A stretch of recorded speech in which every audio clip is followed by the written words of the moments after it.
എമ്പുരാൻ കാണാൻ കൊണ്ടുപോകുമെന്ന് എൻ്റെ അനിയനോടും കെട്ടിയവനോടും മാറി മാറി ചോദിച്ചപ്പോൾ രണ്ടുപേരും പറഞ്ഞത് എന്താണെന്ന് വെച്ചാൽ തിരക്കൊക്കെ മാറിയിട്ട് പതുക്കെ പോകാമെന്ന്.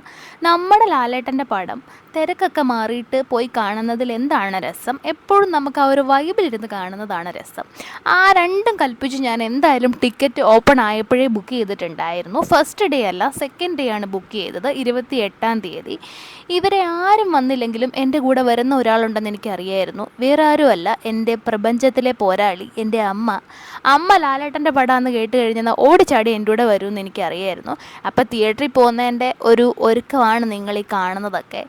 സിമ്പിളായിട്ട് ഒരുങ്ങാനേ സമയമുള്ളൂ. എനിക്കെപ്പോഴും സിനിമയ്ക്ക് പോകുമ്പം ആദ്യമേ എഴുതി കാണിക്കുന്നതിന് തൊട്ട് കണ്ടില്ലെങ്കിൽ എന്തോ മിസ്സായൊരു ഫീലാണ്. ഡ്രസ്സ് ഇതാണ് ഇടുന്നത്, ഒരു ഷോർട്ട് ടോപ്പും ജീൻസും. ഇതിൻ്റെ കൂടെ ബ്ലാക്ക് ജീൻസ് ആണെന്ന് തോന്നുന്നു ചേരുന്നത്. പക്ഷേ എങ്കിൽ അടുക്കും ചിട്ടയും കൂടുതലായതുകൊണ്ട് ബ്ലാക്ക് ജീൻസ് തപ്പിയിട്ടൊന്നും കാണുന്നില്ല. അതുകൊണ്ട് കിട്ടിയത് ഇട്ടുകൊണ്ട് ഓടാമെന്ന് വെച്ചു. അപ്പോൾ എൻ്റെ മുടി ജസ്റ്റ് ഒന്ന് അഴിച്ചിടാമെന്നാണ് വെക്കുന്നത്. കെട്ടാനൊന്നും സമയമില്ല. എൻ്റെ ഈ കാപ്പരി മുടി കെട്ടി വെക്കാൻ ഇച്ചിരി പാടാണ്. ഞാൻ ജസ്റ്റ് ഒരു സെറം അപ്ലൈ ചെയ്ത് കൊടുക്കുവാണ്. അല്ല തിരിച്ചു വരുമ്പോൾ എന്നെ കണ്ടാൽ പോലും മനസ്സിലാത്ത രീതിയിൽ മുടി പറന്നിട്ടുണ്ടാവും.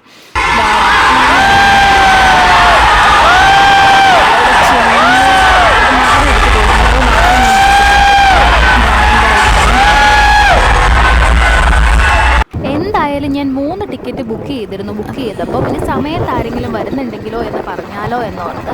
അപ്പോൾ സമയത്ത് നിർബന്ധിച്ചപ്പോൾ എൻ്റെ കെട്ടിയോനും വന്നു. ഞങ്ങളങ്ങനെ സിനിമ കണ്ടിട്ട് തിരിച്ചു പോവുകയാണ്. മൂവി അടിപൊളിയാണ്. ഒരുപാട് മിക്സ്ഡ് റിവ്യൂസ് ഒക്കെ കേട്ടിട്ടാണ് ഞാൻ പോയത്. ഒരു ലാലേട്ടൻ ഫാനായിട്ട് മാത്രമാണ് ഞാൻ ഈ സിനിമ കാണാൻ പോയത്.